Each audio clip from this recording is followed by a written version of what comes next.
All right. We had Angelo Cataldi on with us at 3:30, and Angelo went into the Hall of Fame this past week, and he was talking about the Philly media. And I got to say this to you. Marcus Hayes may not appreciate this or like this, but when I grew up, the Philly market and the media people in it, and he's not one. He's one of the people that stands tall. They didn't slide stuff under the table. They didn't run from stories. My job's not to make you feel better about yourself if you're an organization. I don't care how the Eagles feel. I don't care how the Sixers feel. I don't care how the Phillies feel. My job is to go out and talk about what's going on as a fan to you, and us go back and forth. So there was a situation. I'm always on the player side. And I'm always going to talk to Marcus about the Eagles, but hey, man, box of rock stuff. When a columnist writes something about you and you're making $50 million, you know what I say to that? It's this guy's opinion. He can write whatever he wants about me. I don't care. Every Tuesday, I got direct deposit. I don't really care. You're not going to get an emotion out of me. I got to conduct myself as a professional. Marcus is telling a story. He's also selling a story. He's also an honest columnist. With all that being said, I couldn't wait to get him on. He's my favorite columnist in the country. Let's bring on Marcus Hayes from the Philadelphia Inquirer. Marcus, how you doing, my friend? I'm well, Dan. How are you? It's probably been an interesting 3 weeks for you, hasn't it? The last 3 weeks on how both sides have handled it. And I don't want to pollute the question to you, but I'll ask you with this whole Joel Embiid story, is there anything you would have done different? Are you happy with how this story evolved? Were you happy the way your paper handled it, the Sixers handled it? Just give me your overall synopsis on how you have seen this story play out here until November 18th. Well, I don't know how the Sixers handled it. I know that my paper has been very supportive of me, from our leadership to our legal department. And, I did, what I did. I wrote a column. I thought it might be insensitive to some people. I apologized for it and, reissued it almost immediately. And then 9 or 10 days later, the subject of the column, Joel Embiid, expressed some disagreement or distaste with the part of the column that involved his commitment to basketball in the city and things like that. And he defended himself that day. And I was, and this has all been in our paper.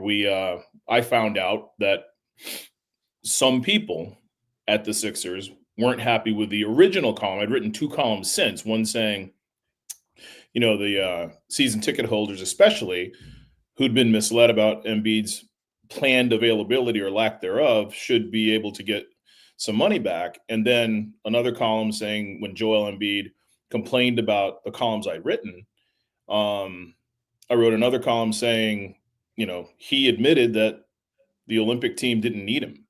And he claimed that the Sixers knew all along that he wouldn't be ready. And I refuted, okay, they didn't need you, they didn't need you. And I know from Sixers people that they didn't know that you wouldn't be ready. And after that, that's when I found out that some people at the Sixers, not necessarily Joel, but some people at the Sixers weren't happy with the original column, in which I mentioned his son and his deceased brother, which, okay, I can understand them being upset with that or sensitive to that. So the next day was a Sixers game. So I made myself available and told them I was coming. And, he acted the way he acted, and he did what he did. Did you feel any pressure from the Sixers throughout this entire, from them directly?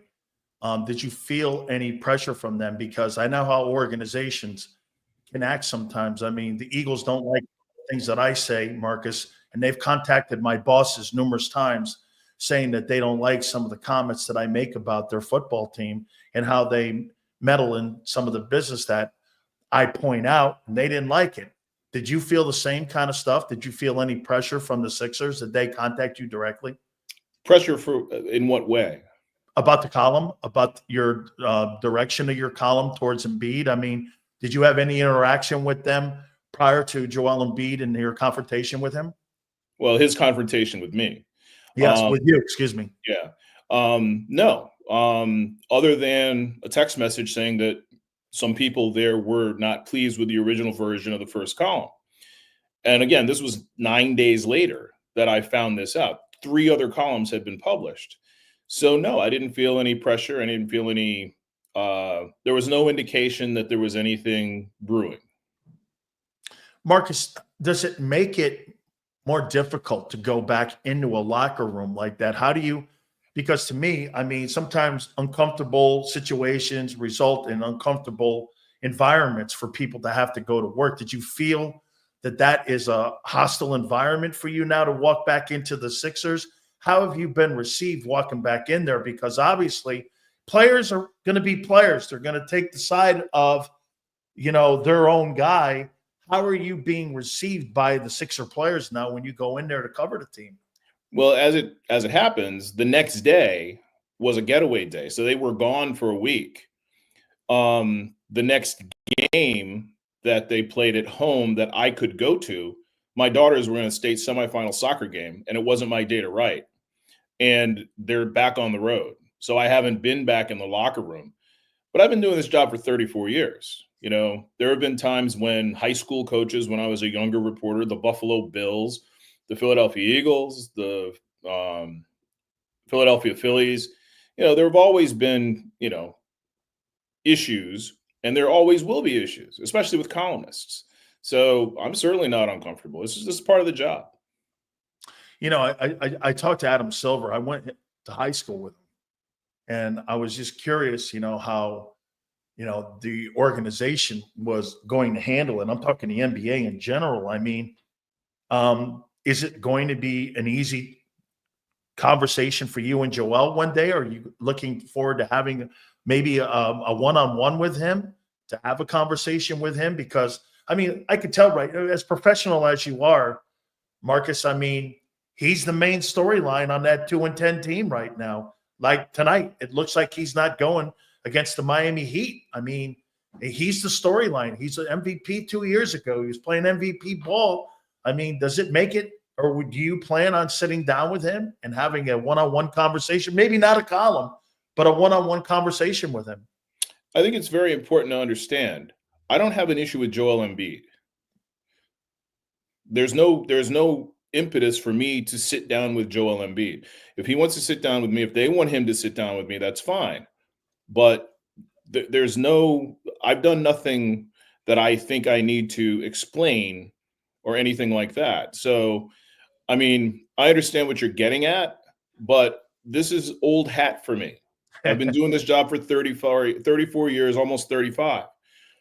It is what it is. I'm going to do my job. Has this been one of the craziest situations in your career? Has this been, or again, is this just like par for the course that anything around the corner when you're in broadcasting, you never know what's going to come down the pike here? Is this something for you? I mean, is this maybe one of the most interesting moments in your career when it comes to covering one particular player? If you're talking about the incident, no. I mean, again, this has happened in the past. It'll happen in the future. And I'm not the only person in my role that this happens to. The Sixers themselves, since Josh Harris bought them and traded for Andrew Bynum, I mean, I remember talking to one of my colleagues the day that they traded for or introduced Andrew Bynum, and I said, I hope Josh Harris never sells this team. Because, I don't know if you remember, they rented out the Constitution Center and had a big party, and it was kind of a mess. It was kind of a circus. And the franchise has kind of been, sometimes through their own fault, sometimes through, things out of their control, has kind of been a circus ever since, which is great for my business. Absolutely. The way you handled it was so sensational. I mean, I've been watching from afar here how you did it, and what a professional, and I appreciate it. I want to slide over to the Eagles now and get your opinion on this. I said this about Jalen Hurts, and I want to know if you agree or disagree. I'm just going to take the last 2 games as a metric here. 8 quarters of play, 8 sacks, 2 turnovers, at least 8 or 9 missed passes. Can you have these big swings like this and lack of consistency and win a Super Bowl with a quarterback that has such a big ebb and flow? And to add on to that, Marcus, I don't really think Kellen Moore is added to the passing game. I don't see it. I think the running game has accentuated from a year ago. I think they're better at running the ball, but I don't see this year where that passing game, they're hanging out around the 20s. I mean, I don't think he's improved that much. I think he's taking more sacks. And as you know, sacks can be almost like turnovers. They're drive killers when you take sacks like that. No, I mean, that's not accurate. You don't No. think when you're driving a ball, when you're driving, and all of a sudden you're driving and you are down near the red zone and you get a 3 and 13 and you turn that ball over, that's not something that ends drives like a turnover. When you're in the red zone, you're going to get points. So here's my contention. Okay, I agree with you that Jalen hasn't progressed much from last year, and I don't know that what we saw in 2022 was much better than what we've seen. We've just seen the league adapt to him and say, okay, these are the things he doesn't like to do. We're going to make him do that. So my contention has always been the win-loss stat for like starting pitchers and quarterbacks and whatnot. Quarterbacks and starting pitchers, if they lose a lot, it's probably their fault. Jalen's first job is to not lose the game.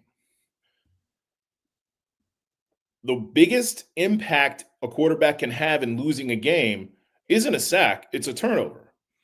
And he has 2 turnovers in the last 6 games, and they've won all 6. Those 2 things are not coincidental. Should he be better? Could he be better? Certainly. We see Devontae running open, and we see Dallas Goedert running open, and we see AJ. AJ at one point on Thursday night was open for 3 seconds across on a horizontal path. Yeah, it's just who he is, And no, he's not Justin Herbert. I saw Justin Herbert, I guess it was last night, right? And Joe Burrow, same draft class, right? Well, one guy went first and one guy went 6th, and there's a reason, that Jalen went 53rd. Okay. So I don't think the question is he Justin Herbert or is he Joe Burrow? The question is he the best version of Jalen Hurts he can be?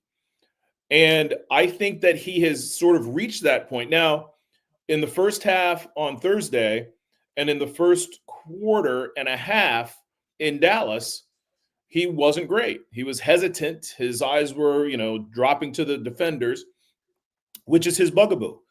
But I think he's been brilliant at taking sacks. One of the things about him taking sacks, one thing that one of the byproducts is he's not getting hit.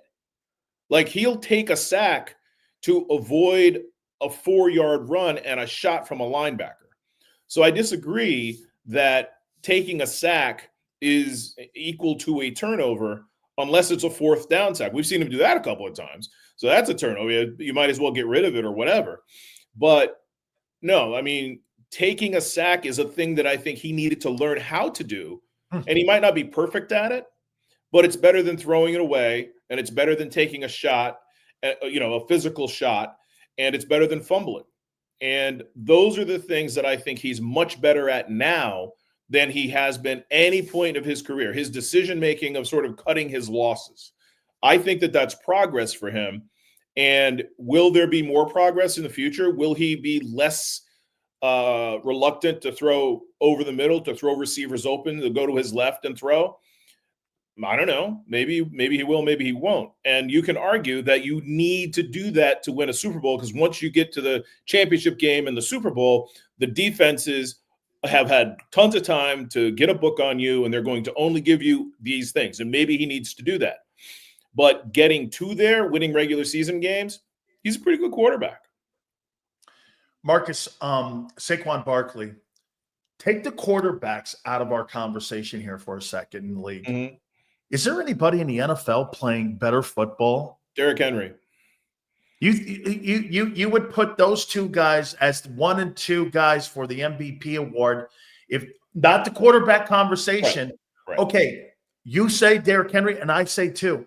But do you not agree that Barkley is more valuable to the Eagles than what Henry is to the Ravens? And I say that a year ago, Lamar Jackson went 14-3, won home field advantage, and he didn't really have a 1,000-yard back, nor did he even have a 1,000-yard receiver, and that guy won a ton of games.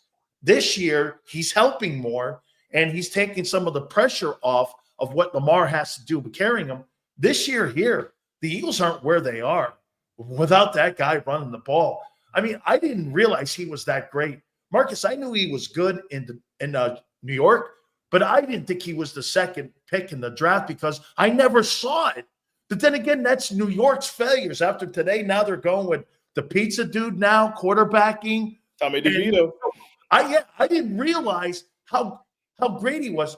And I said it to everybody, if this guy was drafted in Philly from day one, he'd be in Canton. That's how good this kid is. I mean, isn't he more valuable to his team than what Henry is to the Ravens? I don't know. I mean, I don't know the Ravens well enough to say that, but I do know the Eagles have 2 receivers that are, certainly A.J. Brown is a Hall of Fame caliber receiver. And I think if Devontae Smith was in a situation like Justin Jefferson's in or something like that, he would be more appreciated and maybe have a higher. He's just a wonderful receiver. And certainly Lamar Jackson's a more talented quarterback than Jalen Hurts, but he's also a more talented quarterback than anybody we've ever seen except Michael Vick and Patrick Mahomes, right? Right. So, I mean, it's an interesting question, but I do know that, Derrick Henry has been incredibly effective at the age of 30 and probably been the best player on a team that's I would say is probably as good offensively as the Eagles, but they're as good because of Derrick Henry. I mean, A.J. Brown and Devontae Smith are really special. And I agree that it's a chicken or egg thing, right? Yeah. If you've got Saquon Barkley, does that safety drop down and make it easier for the receivers? Or if you've got Saquon Barkley, does safety stay back because of if you've got A.J. Brown and Devontae Smith, does that safety stay back and make it easier for Saquon Barkley? So I don't know exactly what we're seeing, but I do know this. I like to see good running backs, and I like to see good running games. And I watch a lot of the Baltimore Ravens games and highlights especially. I know John Harbaugh really well. I actually asked to go to the AFC Championship game in Baltimore last year because it was Andy and John.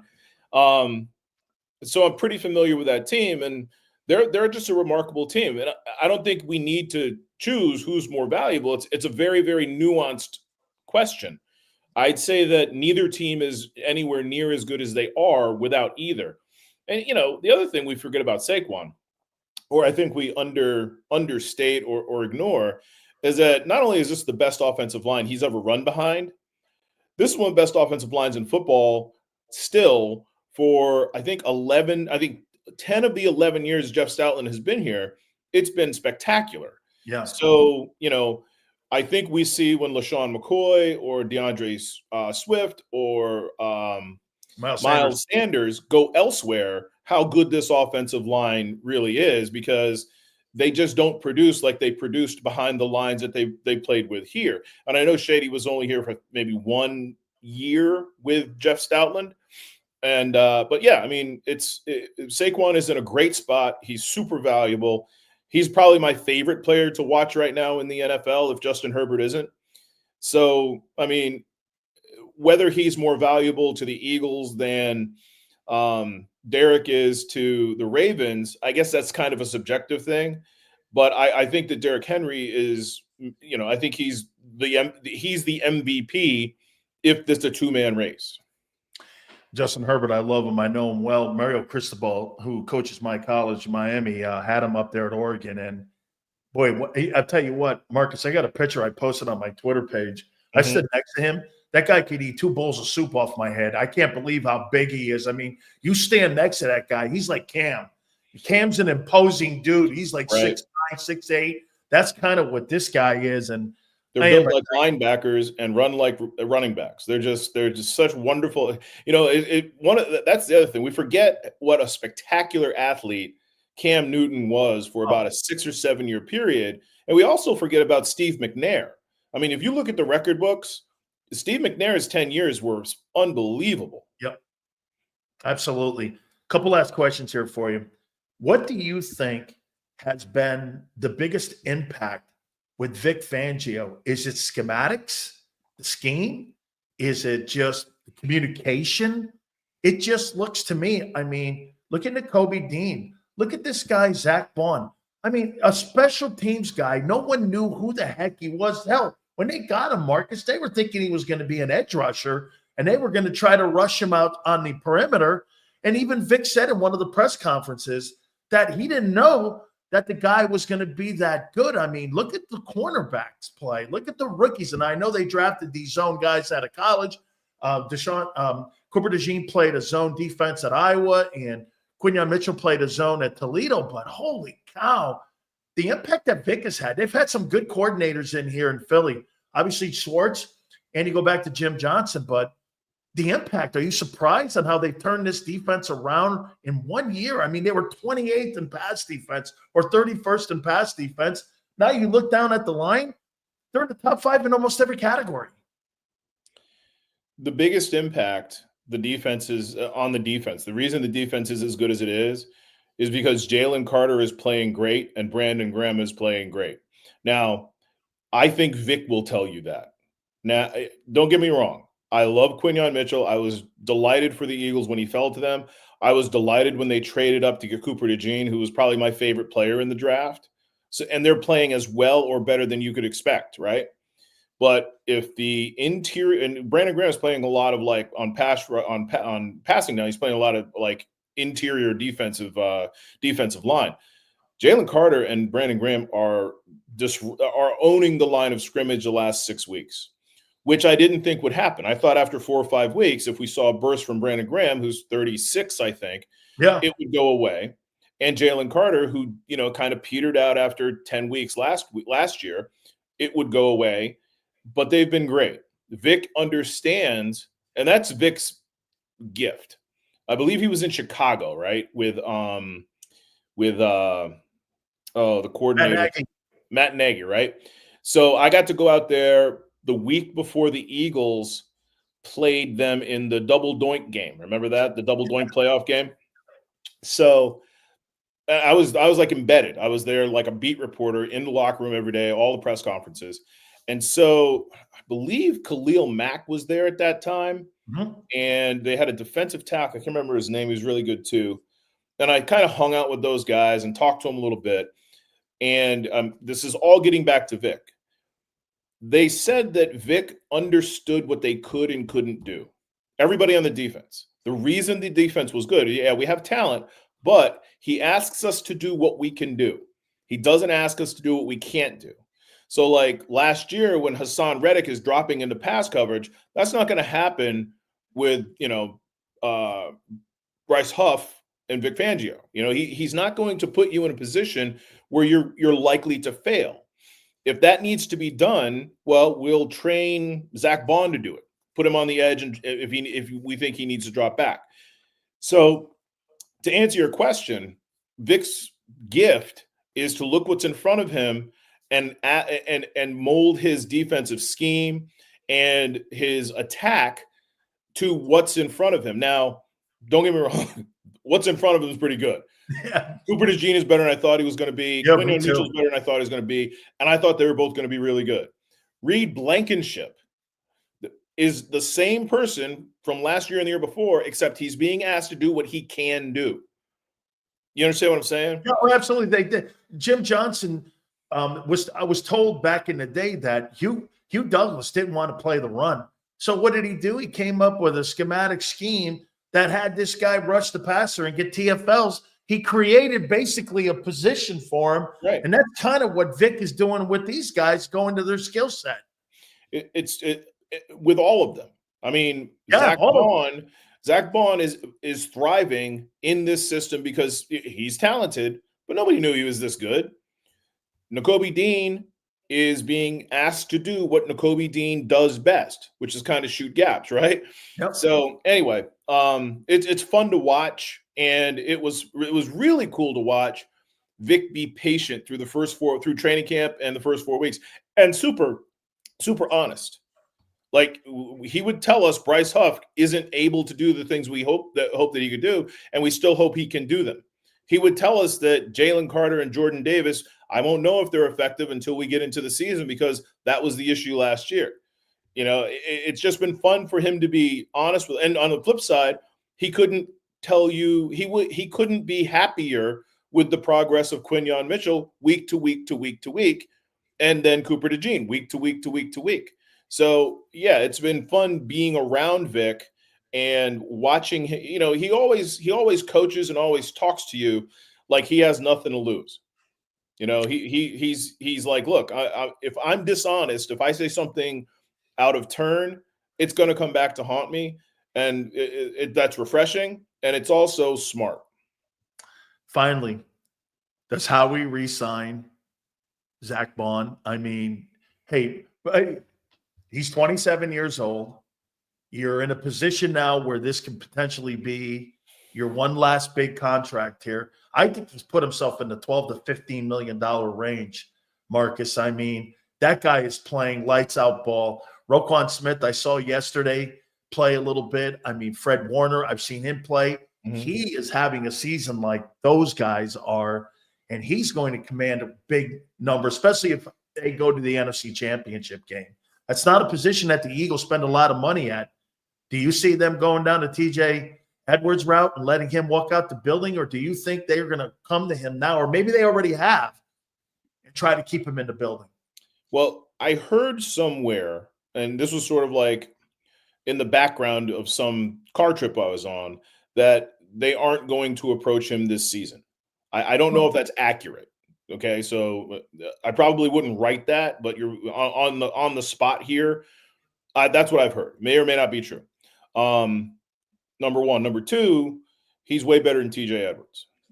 Number three, we didn't think Howie would spend $36 million on a running back. True. So maybe, and he's told us in the past, if we think we are not so locked into our philosophy, quote unquote, that we won't pay a certain position if we think that that's a good value at the position. So I would bet that they don't match the best offer Zach Bond gets. And that might mean Zach Bond goes elsewhere, but I think they're certainly going to try to get him back, because you want to keep Vic happy, and Vic's happy with Zach Bond. Absolutely. Marcus, thank you so much for doing this, my friend. You're such a pro, and I so enjoy you being on the program. Thank you again. I hope we get to do this. Thank you, my friend. My pleasure. Anytime. You got it. Marcus Hayes, make sure you check him out on the Philadelphia Inquirer. Absolutely great columnist, dear friend of ours. We like that. Please hit the like button. You guys have been sensational.